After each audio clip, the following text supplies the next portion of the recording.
Hello guys, welcome to All-in-One PHG. So today we are going to learn Consist Mathematics Class 9th Shelina Publishers Solutions. So let's get started. So today we are going to see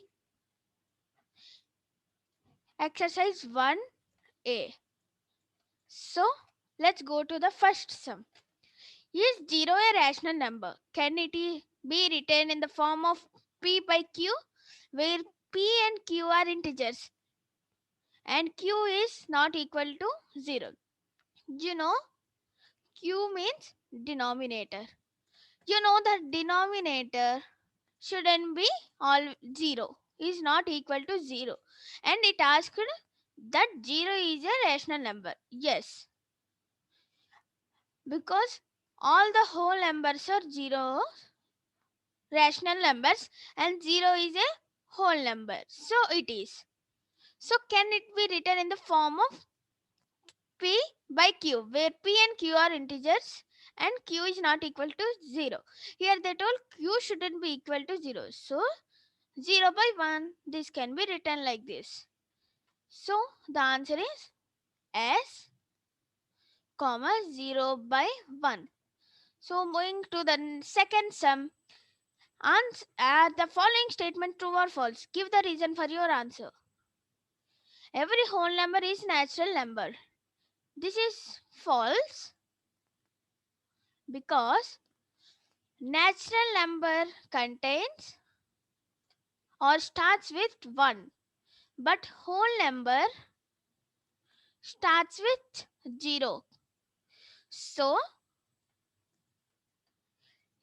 all the whole numbers are not the natural numbers because whole number only has 0, whereas natural number doesn't have 0. So it is false. You can write the statement that all the whole numbers are not the natural numbers because 0 is not a natural number. So moving to the next sum, it is every whole number is rational number. True, because even 0 is a natural number, some 20 is a natural number, or 2000 is a natural number. Sorry, rational number. So everything is rational number. Every integer is a rational number. It's true. Because 7 by 16 is rational number, 0.5 is even rational number. As you are learning the concept, you will be knowing it. Every rational number is whole number. It's false because they told that a- all the rational numbers are only whole numbers. But 2 by 3 will be whole number, 0.5 will be whole number, 1.5 will be whole number. Sorry, rational number. All will be rational numbers, but whole number cannot be 2 by 3 or 0.5. So the rational numbers are not only whole numbers, they are integers. They may be decimals and everything. So this is false. Let's go to third sum. Arrange the arrange minus 5 by 9, comma 7 by 12, comma minus 2 by 3 and 11 by 18 in ascending order of their magnitudes. Also find the difference between the largest and the smallest of these rational numbers. Express the difference as the decimals correct to one decimal place. So in this sum, they have given four rational numbers and they told them to arrange in ascending order. And after assembling them in ascending order, you need to express the difference. So if you observe, third sum and fourth sum are same, but the difference is here we need to ascend in ascending order, here in descending order. So I will be explaining how to arrange in ascending order, and fourth sum you can solve by with the example of this sum. So let's solve question number 3. So first LCM of 9, 12, 18 are taken is equal to 36. If you want, you can do it, which gives you now you need to take all the numbers, which means let me show here. First number minus 5 by 9 is equal to, now right, minus 5 by 9 into dash is equal to by 32, sorry, 36. Now minus 5 9 into how much, which will give 36.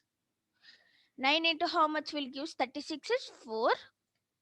So 9 fours are 36 and 5 fours are 20. So your first sum is 20 by 36. Now if we go to the next sum, it is 7 by 12 into dash is equal to by 36. 7 by 3, 7 3, which gives 7 3s are 21, 12 3s are 36. So this is your second sum answer. So now let's go to the next sum. Minus 3 by 2 into dash is equal to by 36. Here 2 table, sorry, here minus 2 will be coming and here will be down 3 is coming into dash is equal to by 36. 3 12s are 36. So 2 12s are minus 24. So moving to the next, 11 by 18 into 2 by 2 is equal to 22 by 36. So moving to the next step, now we have to keep all the things. Means you have got this after intoing dash is equal to by 36, you are getting some sum, no? You need to arrange that sum in ascending order. So first we minus 24 by 36 will be your first. Next minus 20 by 36 comma 21 by 36 comma 22 by 26. Here you can observe that 24 is this. This is the first ascending order and 2, and this will be getting the third place, 21 by 36. Next, which is this is third and this is fourth. Now after writing that, again write ascending order. Now write this correct sums, which gives minus 2 by 3 comma or less than, minus 5 by 9 is less than, 7 by 12 is less than 11 by 18. So this is the sum which is completed up to here. Now also find the difference between the largest and the smallest of these rational numbers. Express this difference as the decimal fraction correct to one decimal place. Now we need to find the difference between the largest number and the smallest number, which is largest number 11 by 18 minus 2 by 3. As we need to find difference, difference means subtraction, minus into minus plus, and it will be 11 by 18 plus 2 by 3, which gives 11 plus 2 by 18 is equal to 23. 23 by 18. Now we have solved up to here. Express these different as a decimal fraction correct to one decimal place.